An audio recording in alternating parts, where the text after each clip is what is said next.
volmaakte is die Griekse woord telos, en die gebruik van die woord in ander gedeeltes wys daarop dat die volmaakte verwys na die koms van Jesus. 1 Korintiërs 1 vers 4. Ek dank my God altyd oor julle vir die genade van God, wat aan julle in Christus Jesus gegee is, dat julle in alle opsigte in hom ryk gemaak is, in elke woord en alle kennis, soos die getuienis aangaande Christus bevestig is onder julle, sodat julle in geen enkele genadegawe agterstaan nie, terwyl julle wag op die openbaring van ons Here Jesus Christus, wat julle ook sal bevestig tot die einde toe, om in die dag van ons Here Jesus Christus onberispelik te wees. Hy is die perfekte, hy is die volmaakte. In die gebruik van die woorde tot niet gaan en ophou, sê Paulus eenvoudig vir ons, dat onder die leiding van die Heilige Gees, dat hierdie gawes sal ophou. Dit sal tot 'n einde kom, die liefde egter sal nie tot 'n einde kom. Nou praat Paulus en hy sê vers 11, hy sê, toe ek 'n kind was, het ek gepraat soos 'n kind, gedink soos 'n kind, geredeneer soos 'n kind, maar nou dat ek 'n man is, het ek die dinge van 'n kind afgelê. As 'n kind kon ek sekere dinge doen wat aanvaarbaar is vir die mense rondom my. Ek kan goeders doen wat mense gaan oorlag. Dit's 'n kind. Maar as ek dieselfde dinge gaan doen as 'n groot mens, is dit onaanvaarbaar en kan daar na my gekyk word met 'n groot vraagteken. Jy's koekoes. Jy's nie lekker by jou kop nie. Jy's eenvoudig.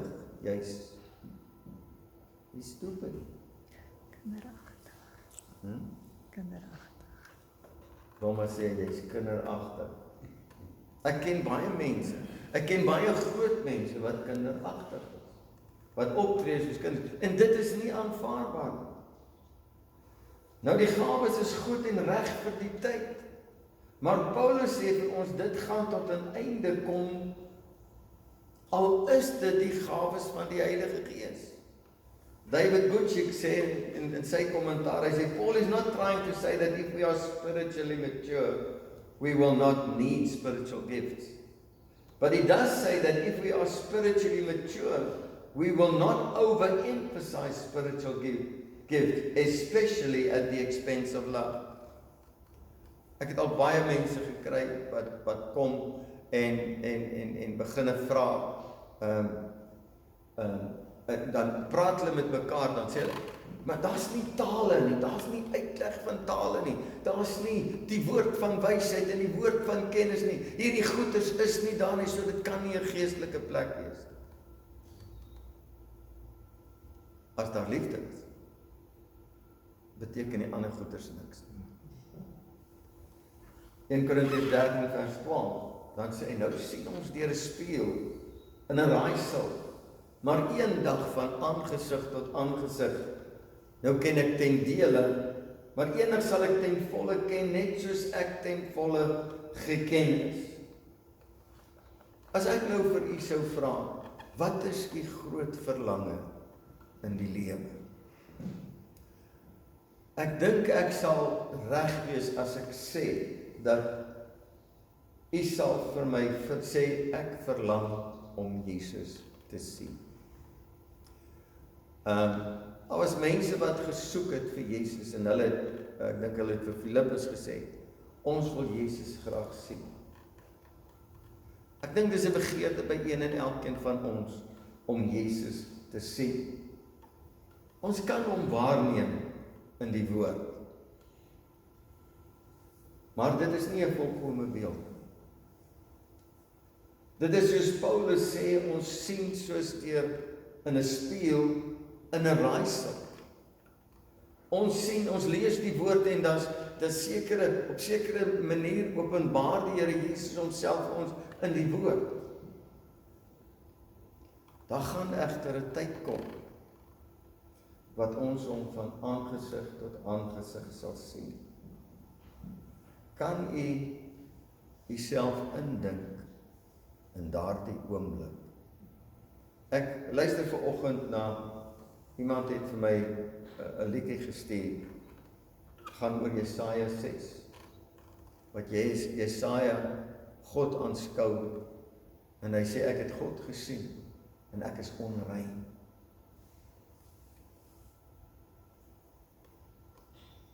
Dit wat ons weet, naamlik, dat niks vir hom verborge is nie, sal op daardie oomblik, wanneer ons hom van aangesig tot aangesig sien, sal dit 'n werklikheid word, wat ons sal kan waarneem, en wat my bekommer is,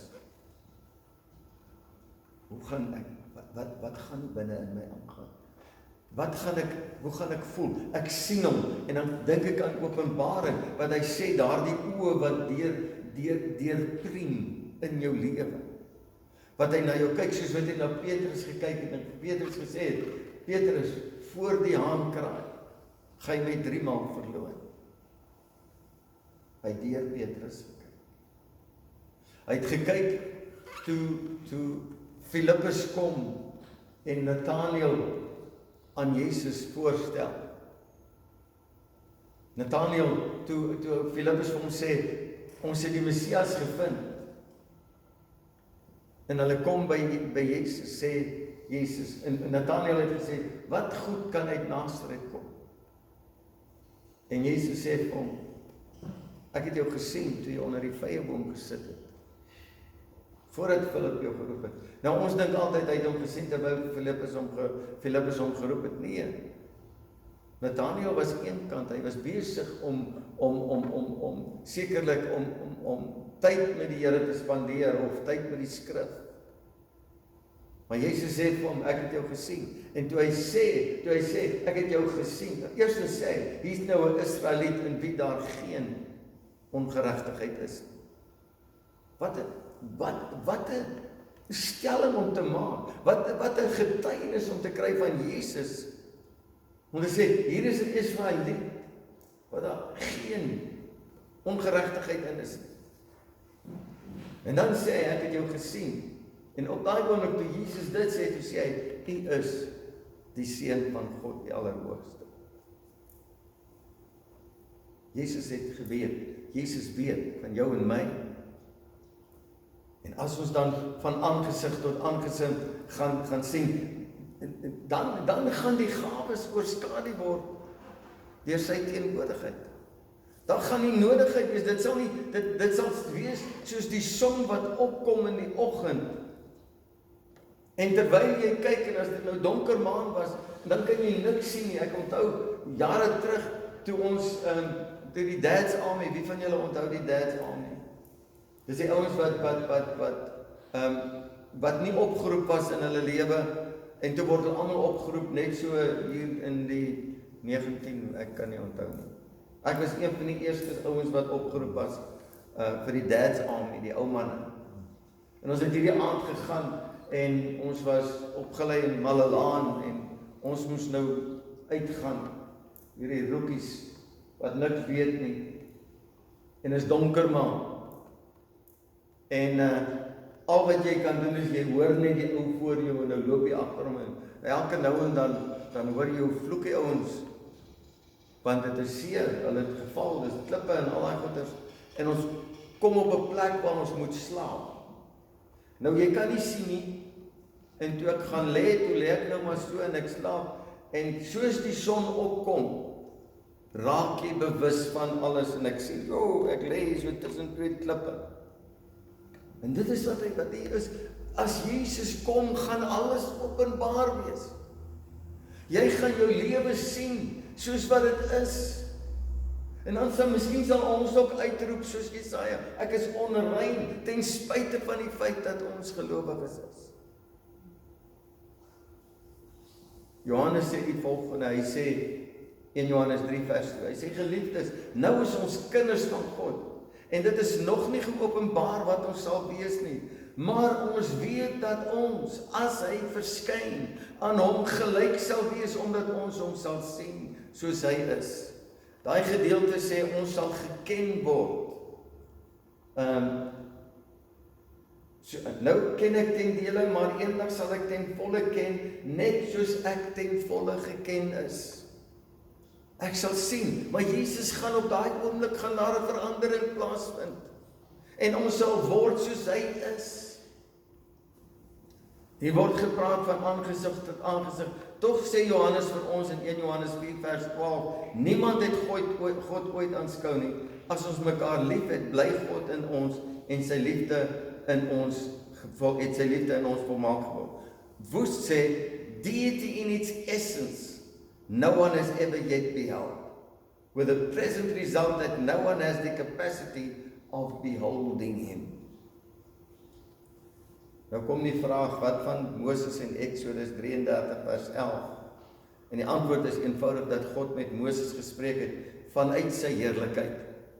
Moses het God nie al sê dit, hy het van aangesig tot aangesig met hom gepraat. Moses het God nie gesien, soos wat u en ek hom gaan sien. Of Jesus nie gesien, soos wat u en ek hom gaan sien. Exodus 33 vers 18, hy sê, daarop vra hy Moses nou, daarop vra hy, laat my tog u heerlikheid sien. Maar hy antwoord, ek sal my majesteit by jou laat verbygaan en voor jou die naam van die Here uitroep, maar ek sal genadig wees vir wie ek genadig wil wees en my ontferm oor wie ek my wil ontferm. Verder het hy gesê, jy kan my aangesig nie sien nie, want geen mens kan my sien en bly lewe. Ook het die Here gesê, kyk, hier is 'n plek by my waar jy op die rots kan staan. En as my heerlikheid verbygaan, sal ek jou in die skeur van die rots stel en jou met my hand oordek totdat ek verbygegaan het. En as ek my hand wegneem, sal jy my van agter sien, maar my aangesig kan nie gesien word. Ons het 'n intieme verhouding.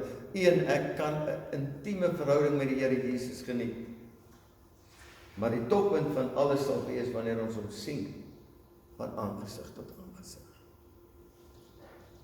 Dan kom Paulus en hy sê, nou bly geloof, hoop, liefde. Hierdie 3, maar die grootste hiervan is die liefde. Paulus eindig hierdie brief om te benadruk dat dit gaan nie oor die wonderwerke nie. Dit gaan nie oor die werkinge van die Heilige Gees nie. Dit gaan nie oor al die dinge nie. Maar oor die liefde. En ek sluit af met hierdie. Wat is ons fokus vandag? Die wêreld wil hê ons fokus moet wees op die coronavirus. Gister sê ek, maar kom daar by my, ek is nou al so moeg van die coronavirus. Want al wat jy hoor is die coronavirus of COVID-19 of wat dit ook al mag wees. En almal word in angs en vrees gedompel.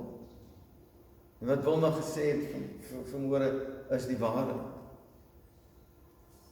En wat is, waarvan begeer u en ek meer? Wat soek ek meer? Alles moet terugkom na geloof, hoop en liefde. En die fokus op die liefde.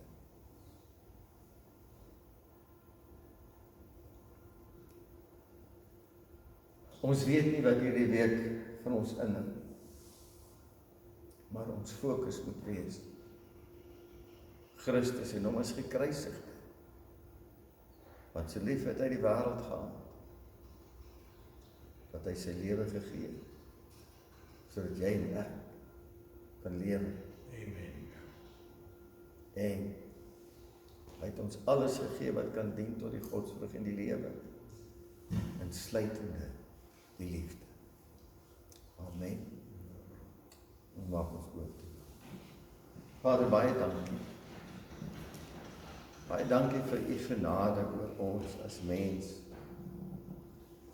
Kom nou, Vader, in ons bring hierdie hele week wat voor ons lê, bring ons voor u, stel dit voor u.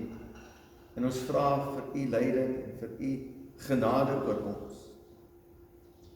Bid vir elkeen wat hier is vanmôre. Lord, I pray that you will keep your hand upon each and every one of us. But moreover, that we will focus on you and love and be overcomers in love. No matter what the circumstances are, maak nie saak wat die omstandighede en wat die wêreld vir ons wil dikteer nie, maar dat ons gegrondves sal wees in die liefde wat alles oorkom. En dat ons in die liefde dan daardie vrede sal hê wat Dave ervaar vanmôre. En ons sê vir U baie, baie dankie. Vader, seën hierdie mense. Seën elkeen wat na hierdie gedeelte luister en kyk in Jesus naam. Amen.